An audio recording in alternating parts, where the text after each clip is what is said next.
नमस्कार, लोकसभा टीवी में आपका स्वागत है। मैं हूं प्रियंका। खबरों में आगे बढ़ेंगे, मगर उससे पहले सुर्खियों पर एक नजर।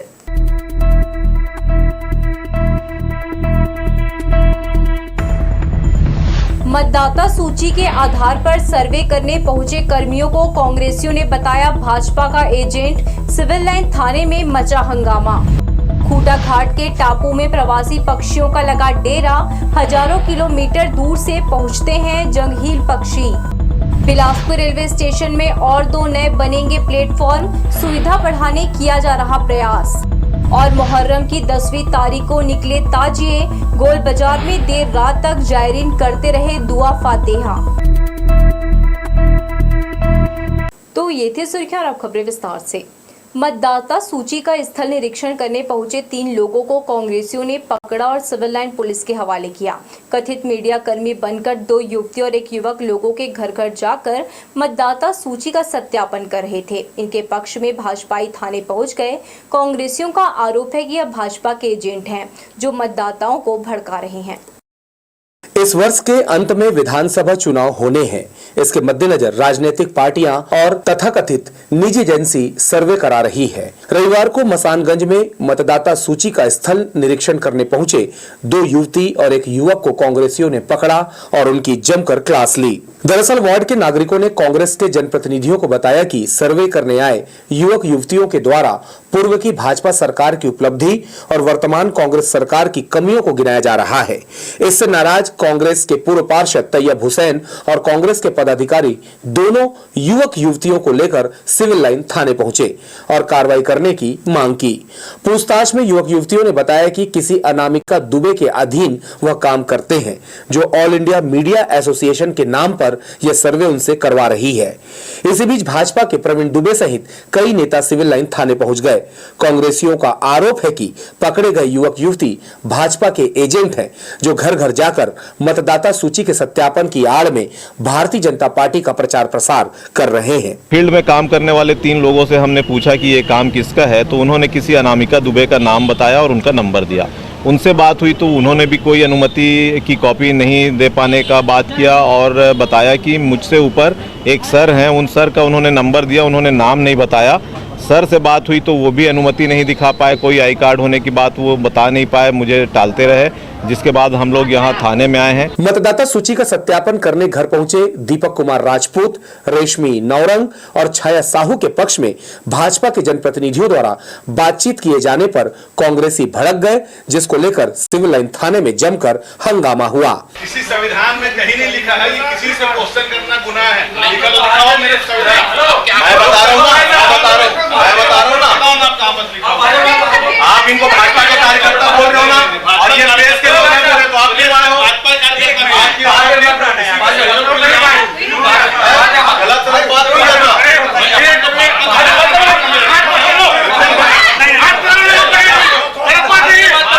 सिविल लाइन थाना प्रभारी परिवेश तिवारी ने कांग्रेस नेता तैयब हुसैन की शिकायत पर दीपक कुमार राजपूत, रेशमी नौरंग और छाया साहू के खिलाफ कार्रवाई करने की बात कही। वहीं सर्वे कराने वाली अनामिका दुबे को भी थाने तलब किया गया।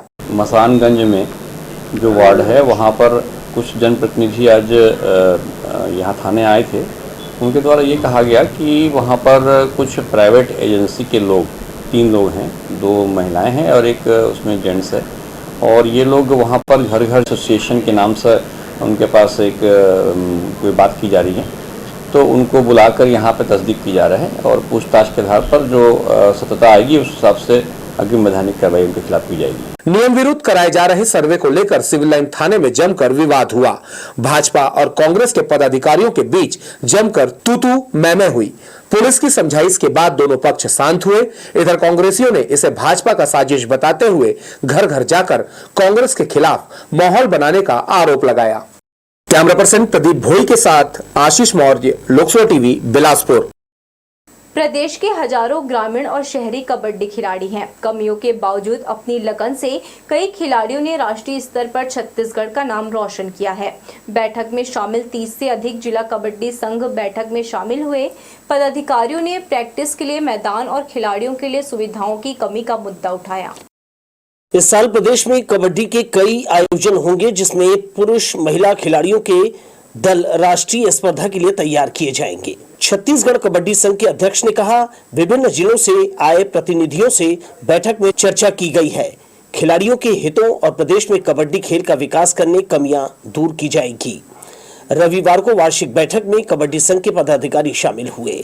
साल में एक बार जो है सामान्य सभा होती है, जिसमें अलग अलग जिले के जो प्रतिनिधि आते हैं वो अपनी समस्याओं से हमको अवगत कराते हैं, उसका हम जो है निराकरण करने का प्रयास करते हैं। और जो हमारे टूर्नामेंट होते हैं जूनियर, सब जूनियर और सीनियर, उसमें जो हमारे बच्चे इंडिया कैंप में या नेशनल के लिए जाते हैं, उन बच्चों को प्रोत्साहन देने के लिए हम लोग यहाँ पर बैठते हैं। खेलो इंडिया और दूसरे राष्ट्रीय स्पर्धाओं में महिला खिलाड़ियों का प्रदर्शन उत्साहजनक रहा है। संघ के महासचिव बसंत शर्मा ने बताया, सभी वर्गों के कबड्डी खिलाड़ी तैयार किए जा रहे हैं, जिससे छत्तीसगढ़ की इस खेल में राष्ट्रीय पहचान बनाई जा सके। छत्तीसगढ़ में पुरुष टीम से महिलाओं की टीम अच्छी है और नेशनल लेवल पर भी अपनी टीम बालिकाओं की या महिलाओं की क्वार्टर फाइनल तक खेलती है। मैंने पुरुषों के से अच्छा लड़कियों की टीम अपना छत्तीसगढ़ की अच्छी है। चुनाव हमारा 2024 में है, अभी खाली अगला टूर्नामेंट अगले साल का क्या करना है 2022-23 का, हाँ वो तय करना है। और उसमें कौन कौन से यूनिट सब जूनियर और सीनियर कौन कौन कराएंगे वो अलॉट करेंगे। 30 से अधिक जिला कबड्डी संघ के अध्यक्ष और उनके प्रतिनिधियों ने बैठक में खेल मैदान और सुविधाओं में कमी का मुद्दा उठाया। मौजूदा संघ का कार्यकाल 2024 तक है। इस दौरान पदाधिकारियों ने बुनियादी सुविधाएं जुटाने और खिलाड़ियों के लिए प्रैक्टिस का बेहतर इंतजाम करने भरोसा दिलाया है।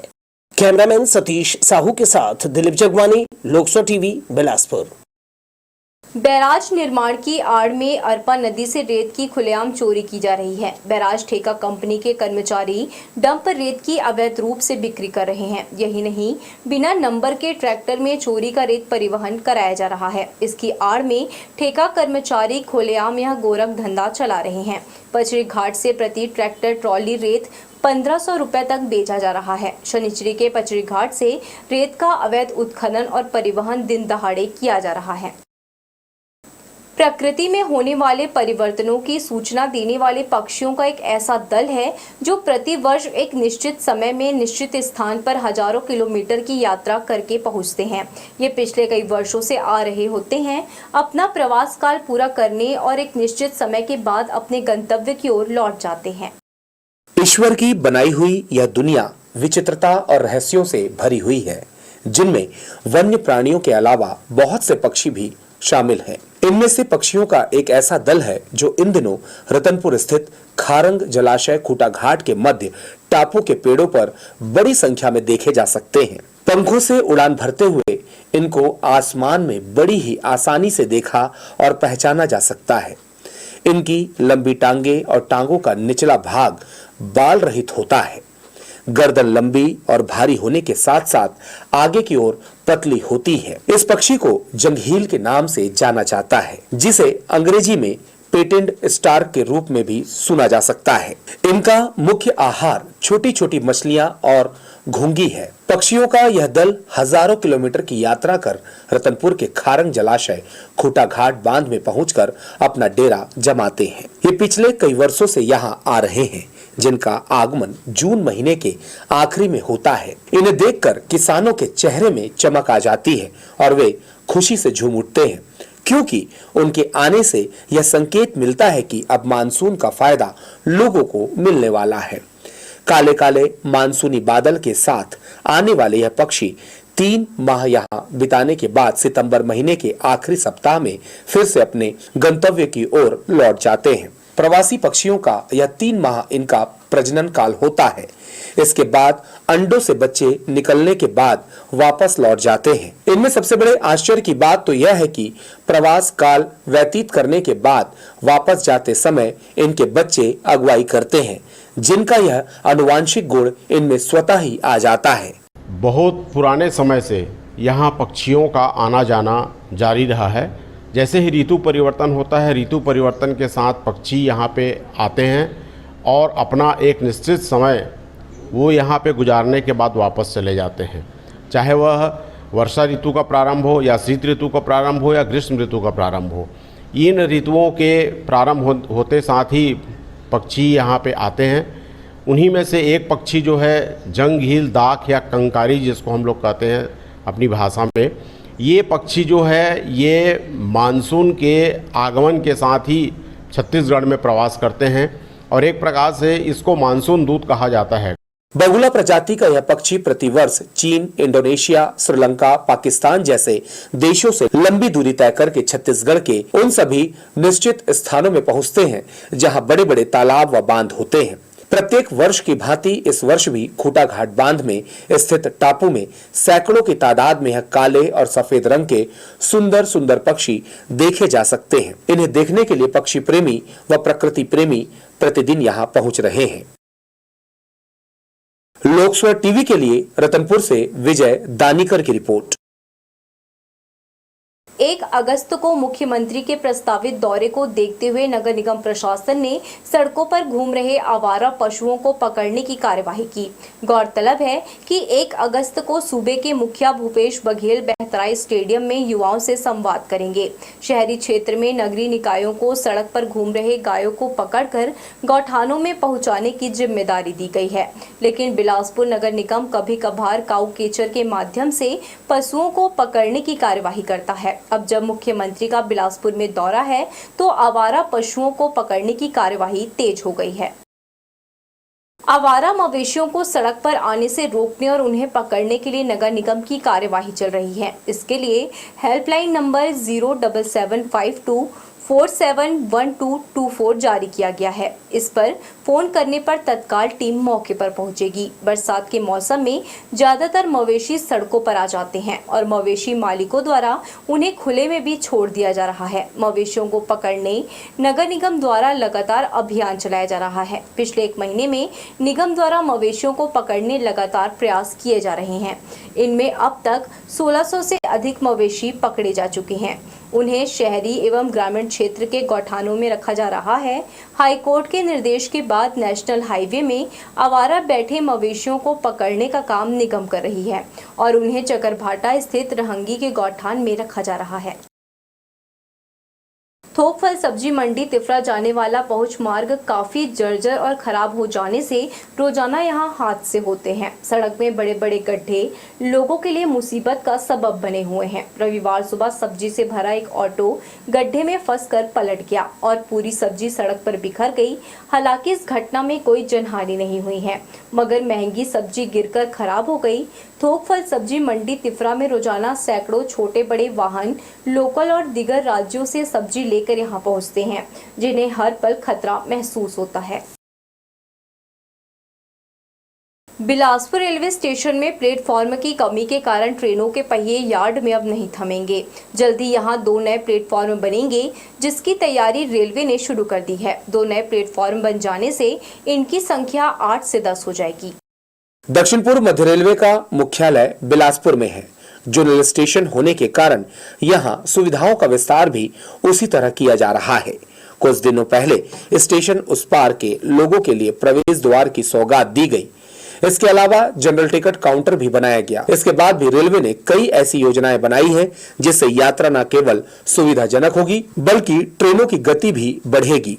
161 करोड़ की लागत से यार्ड रिमॉडलिंग की योजना है, जिसमें नया RRI कैबिन से लेकर कई प्रमुख कार्य होंगे। कार्यों की सूची में एक नाम नए प्लेटफॉर्म का भी है। प्लेटफॉर्म 4-5 के बाद 2 नए प्लेटफॉर्म बनेंगे जो 9 व 10 नंबर प्लेटफॉर्म कहलाएंगे। हालांकि इनके निर्माण के बाद इतनी जगह है कि भविष्य में प्लेटफॉर्म की संख्या 3 से 4 और बढ़ाई जा सकती है। 2 नए प्लेटफॉर्म का निर्माण कार्य बहुत जल्द प्रारंभ होगा, जिसकी जिम्मेदारी कंस्ट्रक्शन विभाग को दी गई है।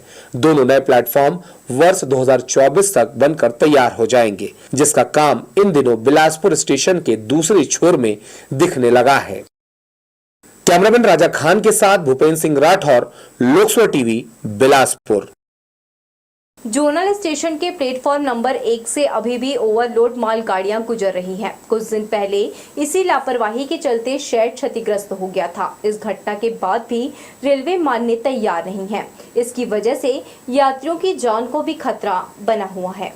किसी भी मालगाड़ी को ओवरलोड नहीं चलाना है, इसे लेकर सख्त निर्देश है। इसका पालन सभी रेलवे को करना है। बिलासपुर रेल मंडल भी इसमें शामिल है, लेकिन यहाँ स्थिति विपरीत है। हर दिन ऐसा कोई प्लेटफॉर्म नहीं है जहां से ओवरलोड मालगाड़ियां गुजरती नजर न आए। पिछले दिनों मालगाड़ी के एक वैगन में ओवरलोड कोयले के कारण प्लेटफॉर्म का शेड टूट गया था। इतना ही नहीं, जब चलती मालगाड़ी के कोयले से शेड टकरा रहा था तब तेज आवाजें आई, जिसे सुनकर यात्री कुछ देर के लिए सहम गए। यात्री प्लेटफॉर्म से दूर खिसकने लगे। उन्हें इस बात का डर था कि कहीं शेड उन पर न आ गिरे। इसके बाद ओवरलोड मालगाड़ी के परिचालन को लेकर उसे सख्ती बरतनी थी, लेकिन रेलवे ने ध्यान नहीं दिया।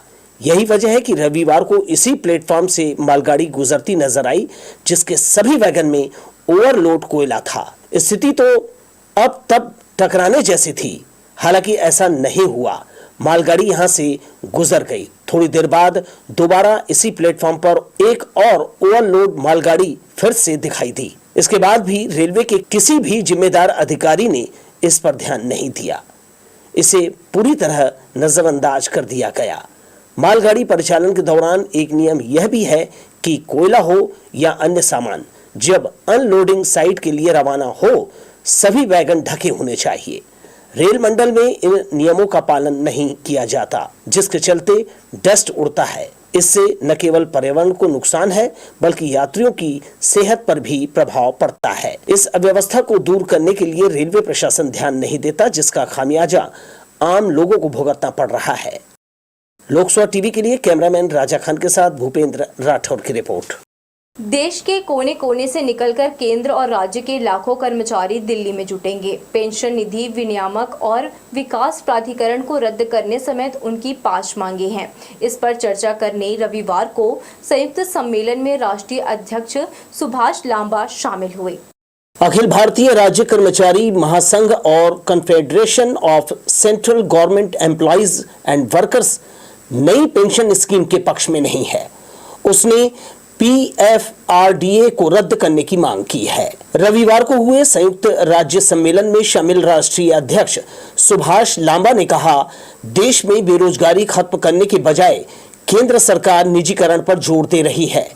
लाखों संविदा आउटसोर्सिंग दैनिक कर्मचारी नियमित करने आस लगाए हुए हैं। मांगों के समर्थन में संयुक्त रूप से लाखों कर्मी कोने कोने से निकलकर देश की राजधानी दिल्ली पहुंचकर आवाज बुलंद करेंगे। केंद्र और राज्य सरकार कर्मचारियों के अत्यंत न्यायोचित मांगों की लगातार अनदेखी कर रही हैं। इसलिए आज एक राष्ट्रव्यापी आंदोलन का ऐलान किया गया है। इसके अनुसार 9 अगस्त को भारत छोड़ो आंदोलन की वर्षगांठ है। उस पर सभी राज्यों से सैकड़ों कर्मचारियों के वाहन जत्थे शुरू होंगे और आम जनता और कर्मचारियों के बीच में जा करके सरकार की मजदूर कर्मचारी किसान विरोधी नीतियों की पोल खोलते हुए 3 नवंबर को दिल्ली पहुंचेंगे और दिल्ली के रामलीला ग्राउंड में एक विशाल कर्मचारी रैली आयोजित करके सरकार के खिलाफ एक निर्णायक आंदोलन का ऐलान किया जाएगा। राष्ट्रीय अध्यक्ष के अलावा राष्ट्रीय उपाध्यक्ष चंद्रशेखर तिवारी ने सार्वजनिक उपक्रमों को निजी हाथों में देने का विरोध करते हुए इसके दुष्परिणाम बताए। अध्यक्ष ने कहा, देश में बेरोजगारी अपने चरम पर पहुंच गई है, ऊपर से NPA उन पर लादा जा रहा है। केंद्रीय नीतियों की सम्मेलन में शामिल सदस्यों ने खिलाफत की। हमारी जो संवैधानिक संस्थाएं हैं उसका क्या हालत बना रखी है, वो एक केंद्र के औजार के रूप में काम करने लग रहे हैं। इसलिए डराया जा रहा है, धमकाया जा रहा है, तो आसान काम नहीं है। तो डेमोक्रेटिक और ट्रेड राइट्स को सुनिश्चित किया जाए। एक्स-रेशा रोजगार स्कीम में जो शर्तें लगा रखी हैं उसको वापस हो और वापस कर्मचारी आश्रितों को नौकरी दी जाए। ये सारे हमारे इशू हैं और हम सरकार को साफ तौर से कह रहे हैं कि अगर इन इशू की अनदेखी की तो आने वाला जो चुनाव है उसमें कर्मचारियों का और कर्मचारियों के परिवारजनों का भारी नाराजगी का सामना केंद्र सरकार को भी और राज्य सरकार को भी करना पड़ेगा। सम्मेलन का आयोजन छत्तीसगढ़ राज्य तृतीय वर्ग शासकीय कर्मचारी संघ ने बिलासपुर में किया। इसमें केंद्रीय कर्मचारी संगठन से जुड़े पदाधिकारी और राज्य संगठनों के नेता शामिल हुए। कैमरामैन सतीश साहू के साथ दिलीप जगवानी, लोकसभा टीवी, बिलासपुर। बढ़ेंगे हम खबरों की ओर, मगर इससे पहले सुर्खियों पर एक नजर।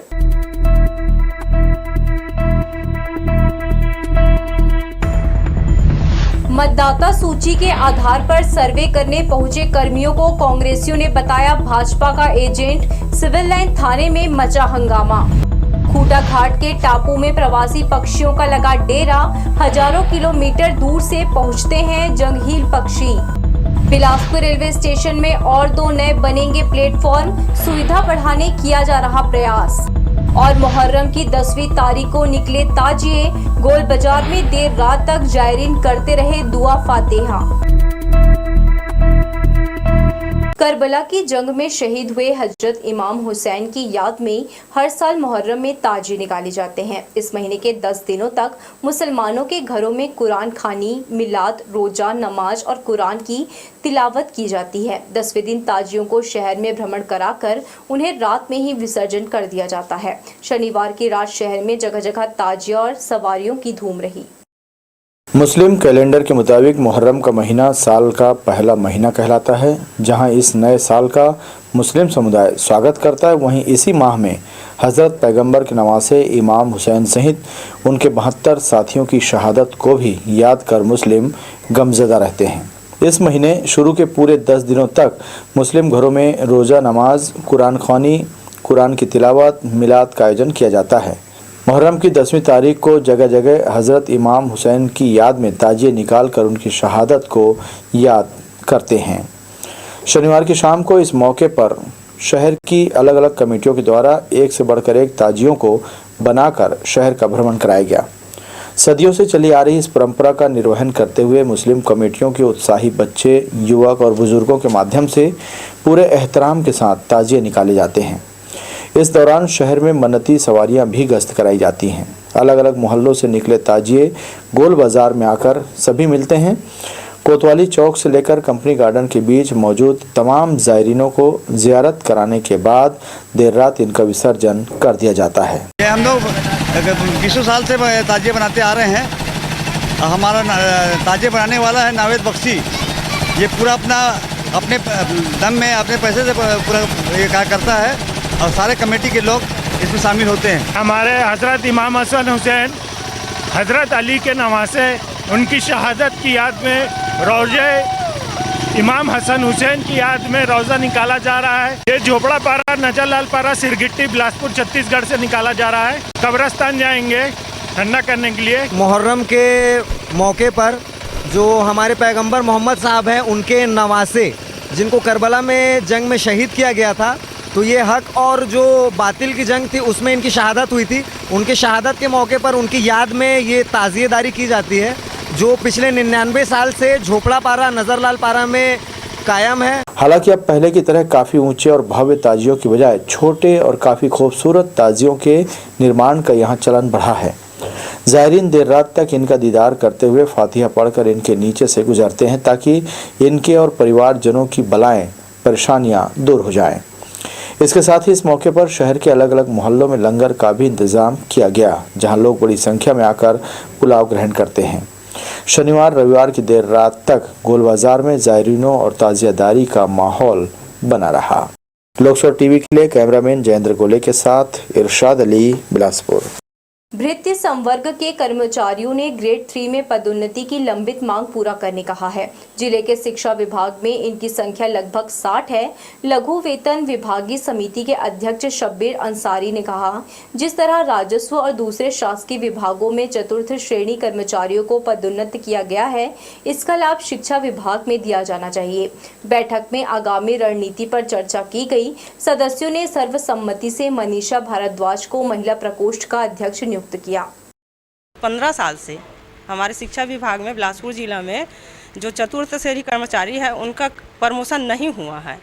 बहुत से सीनियर लोग बैठे पड़े हैं, उसी के लिए हम लोग मीटिंग कर रहे हैं और लड़ रहे हैं ताकि हम लोगों का भी प्रमोशन हो।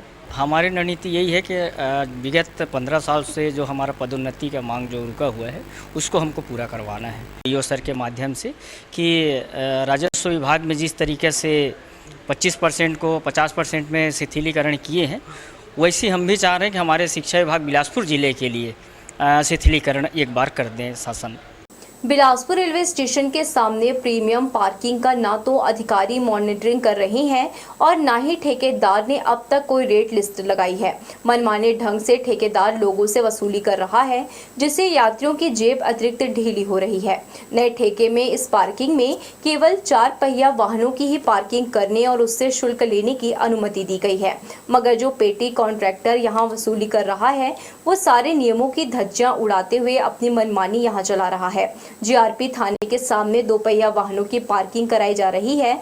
बकायदा उन वाहन चालकों से भी कर्मचारियों द्वारा पैसे लिए जा रहे हैं।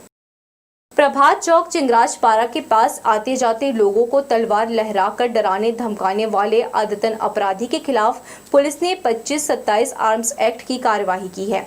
आरोपी मयंक उर्फ सनी सूर्यवंशी पूर्व में लूट, आबकारी एक्ट, मारपीट सहित कई गंभीर अपराधों में जेल जा चुका है।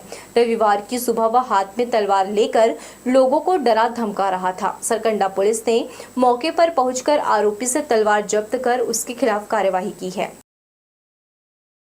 सावन का महीना चल रहा है। इस माह में जिस तरह की बारिश होनी चाहिए थी नहीं हो रही है। कहीं खंड वर्षा तो कहीं अब भी सूखे के हालात हैं। किसान सहित दूसरे लोग पानी के लिए तरस रहे हैं।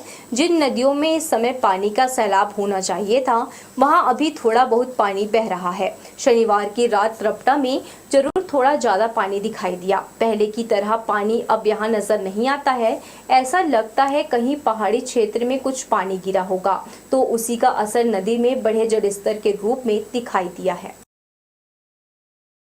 तो ये थी हमारी लोकसभा टीवी की तमाम खबरें। अगले बुलेटिन में आपसे फिर होगी मुलाकात। तब तक के लिए पूरी टीम के साथ प्रियंका को दीजिए इजाजत। नमस्कार।